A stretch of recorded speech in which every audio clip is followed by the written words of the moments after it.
Nous passons au tournoi Field of Damnation, 44 joueurs, 5 rondes. Donc le showdown, nous avons Black Templar contre Sororitas sur la mission Data Scribe Salvage. Regardons la liste Sororita en Bloody Rose. Donc nous sommes dans un bataillon. En Ocelot, nous avons une hospitalière et une répentia supérieure. En QG, nous avons une canonesse avec le Blazing Ear et le Word of the Emperor. Ensuite, on retrouve Célestine et Sejarmina, Morvenval en seigneur de guerre avec son trait de seigneur de guerre. En troupe, nous avons 3 unités de 5 Battle Sisters. En élite, nous avons la Dogmata avec le Sigil Ecclesiasticus, le Chorus of Spiritual Fortitude, le Verset of Holy Pity. Ensuite, nous avons 3 unités de Sœurs Repentia avec 2 x 8 Sœurs Repentia et 1 x 5.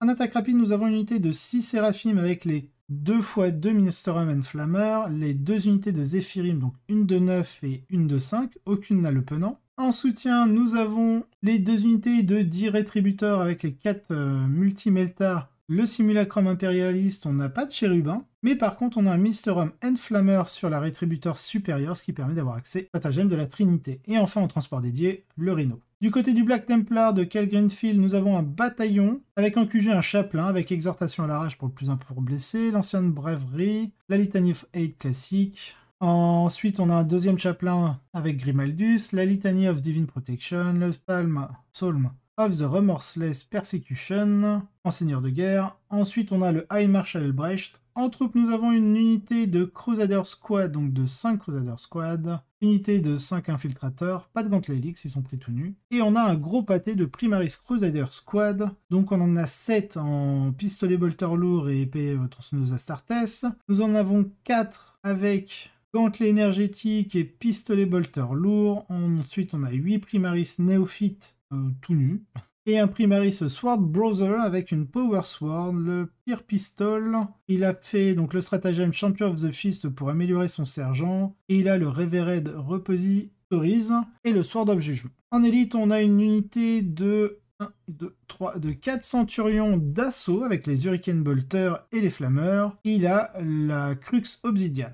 En attaque rapide, nous avons 3 unités de 10 assauts squad avec Grave Pistol et Thunderhammer sur le sergent et des Flammeurs sur les 2 autres Space Marines. Enfin, en soutien, nous avons une unité de 4 Eradicators avec fusil lourd et un Multimelta.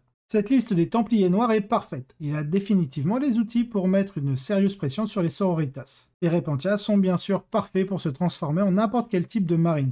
Mais ils doivent avoir une longueur d'avance sur eux pour le faire. Sinon, ils se feront faucher par les armes légères. Et le nombre de Marines d'assaut dans la force des Templiers, et le fait que les 2 unités ont des flammes, signifie que les sœurs doivent faire très attention. Les Centurions et le grand bloc de croisée sont également des défis, car les Centurions peuvent faire rebondir presque tout. Crux Obsidian sur un sergent Centurion est légitime, même contre Repentia. Et l'escadron complet de croisée avec Litany of Divine Protection est un bloc d'objectifs sécurisés que même les jouets Sororitas les plus méchants auront du mal à casser. Il faut aussi dire que, bien que les sœurs aient plus d'outils strictement sacrificiels que les Marines, le fait que les Templiers aient accès à la force de conviction signifie qu'il est beaucoup moins fiable de buffer quelque chose avec une Dogmata et de l'envoyer renverser un objectif. En fait, si l'on se fie à la façon dont les armées s'alignent, je donnerais probablement la victoire aux Templiers. Mais les Sororitas ont 2 avantages à jouer ici. Premièrement, cette carte à objectif est bien meilleure pour elle qu'une carte avec un objectif central, car elle réduit l'impact des Centurions et des Croisés. Ils doivent soit défendre un objectif, soit pousser dans la ligne des sœurs, et non pas se concentrer de dominer le centre de la table avec une relative impunité. Le deuxième point est bien sûr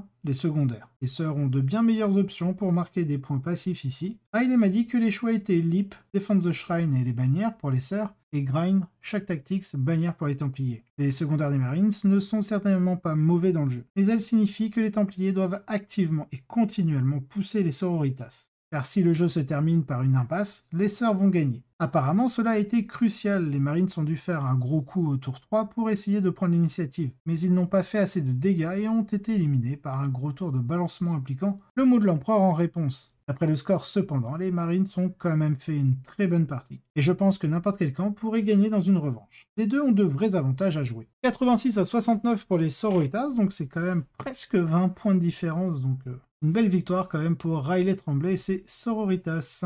Donc, les sœurs de bataille l'emportent, et par rapport à sa liste... Je sais comment ça marche, tu sais comment ça marche, je sais que tu sais comment ça marche, tu sais que je sais que tu sais, etc. Bloody Rose Good Stuff est extrêmement fort. Et Riley est sur une déchirure avec lui. Félicitations et merci pour les notes sur le jeu. Donc le reste du BS, on a en seconde place Kel Greenfield, donc avec ses Black Templars. Troisième place Morgan Smerek avec ses Wardbearer. Quatrième place Cory Burns et Creation of Bill. Cinquième place Adam Green et Craftworld. Sixième place Garrett Olson et ses Adeptas Sororita en Bloody Rose. Septième place Nathan Skrazuti avec sa Black Legion. Huitième place Devin Stewart et sa Death Guard. Neuvième place Thomas Quickshank avec ses Creation of Bill.